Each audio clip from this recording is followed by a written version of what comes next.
If you're someone who love reading about geography and want to learn more about its impact on politics, I have a book for you, and everyone else, I have the same book for you. I'm talking about The Prisoners of Geography by Tim Marshall. This is a non. There are 10 chapters starting with Russia, China, US, Middle East, Africa, India, Pakistan, Korea, Japan, Arctics, and we learn so much about these regions. Like why is Russia not the superpower now? The flat beds that are there, the vast region that is there, the harsh condition that is there, the weather condition is not in favor of Russia. And also we learn more about NATO. I mean, I learned more about NATO. There are European countries that are part of NATO and they make the decision, but they are not the one they do make the decision, but they need the approval of certain other nation. I learned about the Blue Army. Certain nations have their Blue Army in full force, and then there are other countries that are in the process of developing their Blue Army. China is one of those. I think Japan is also, uh, you know, is trying to develop more its Blue Army. We learn about China, that why is it so aggressive in its nature. It calls the other countries, states as its own, and it's not only India that the China is doing these things with. There are other countries also in its neighbor that are, you know, they are also at the receiving end of what the China is doing. The natural barrier is there between India and China that is preventing the war from happening for now. But as the technology is advancing, we can, there might be some, you know, bad situation for both India and China, and they both have to be ready for that. The situation between India and Pakistan, what exactly are the dynamics, why is it like that, what is the future of Pakistan, and what are the relations of India and China and Russia, China and Pakistan. All these things we learn in this book in terms of geography. We learn about the dynamics between different continents, between different countries, different regions. And we also learn about borders, that what exactly these borders have done to the continents. Like if we talk about Africa, it's a huge land. If you see on the map, you might say that Africa and the Greenland are of the same size, but Africa is 1.4 times Greenland. It's that vast. And borders are supposed to, you know, give that give you the name of the region, that this area belongs to this tribe, and it is till this limit, and then the next state or, you know, region starts. Without the borders, the countries in the Africa, they were doing well. There was no internal conflicts between the tribes. But once there were borders made, those borders didn't really make any sense to these tribes, and the internal conflict started. We also learn about the genocide that happened in Rwanda and what it led to.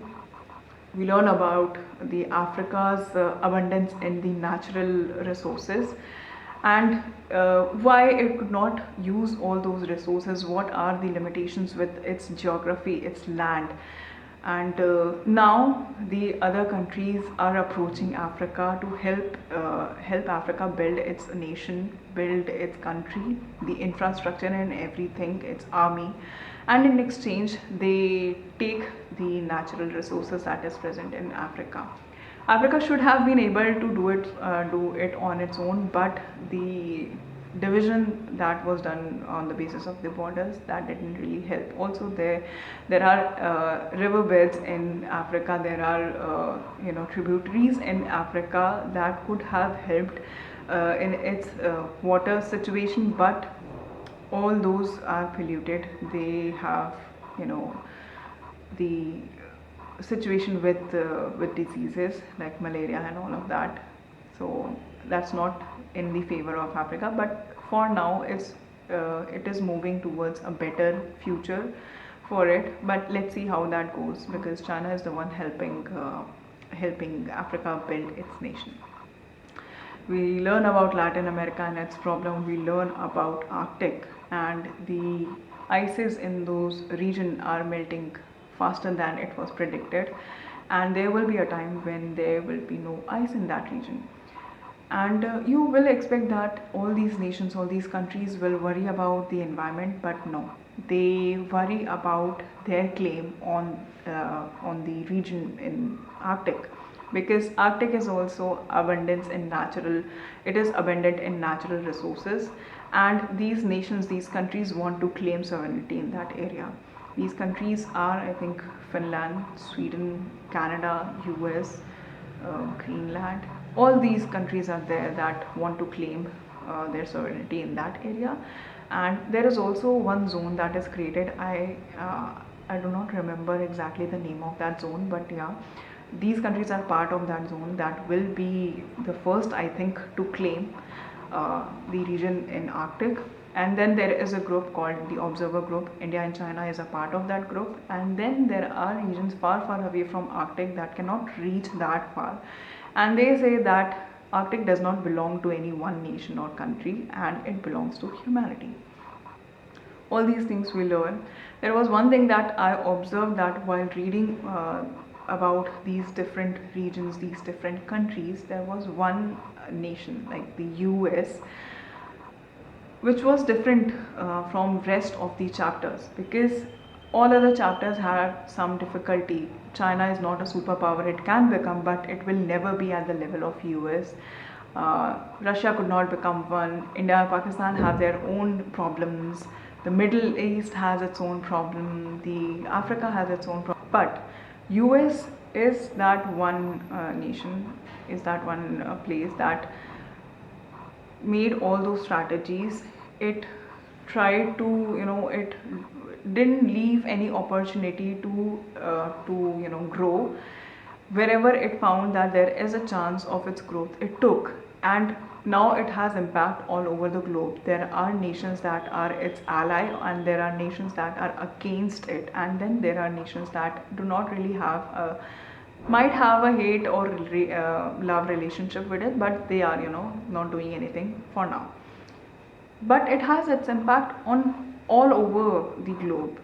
It has its relationship with India, with Russia, with Japan, with Korea, and everywhere. And it is the superpower today. And that chapter is written in a very different tone, like all the other nations. The problems were being described, and in this chapter, the US chapter, you see that there are problems, but they were tackled, and now these US is doing well in that area. That was my observation. I also tried to read like what other people have to say about this book, and I got to know that some people disagree with what is, like, uh, to what extent the details have been given. They think that the details given in the book regarding the geography of these different regions is shallow, and those people that are saying all these things are the historians, and they know more about geography than I know, because I have mostly read in schools and I'm not very well aware about these things in deep. But yeah, I loved reading this book. At least I gained some insight by reading this book. I got a different perspective of looking at the politics and what exactly is happening, around the globe. And I think I will recommend reading this book. I will not say that don't read this one, because other people have some certain different ideas about this book, because they are historians, they might know better about these books, about what exactly is happening. Do read the book, and if you want to know more, dig more about what exactly is written, because I also got to know about so many other terms. I got to know the dynamics between the different nations that I didn't know before. I might have known, but it was all on the surface level. But now that I have read, I think I have a bit more understanding of it. Not that deep where it should be, but uh, I can say it is much better than what I already knew. So yeah, I do recommend reading The Prisoners of Geography by Tim Marshall. And that was the video. Do let me know if you have read this book and what are your thoughts on The Prisoners of Geography. I would love to know that. So see you in the next one. Until then, bye bye. Take care.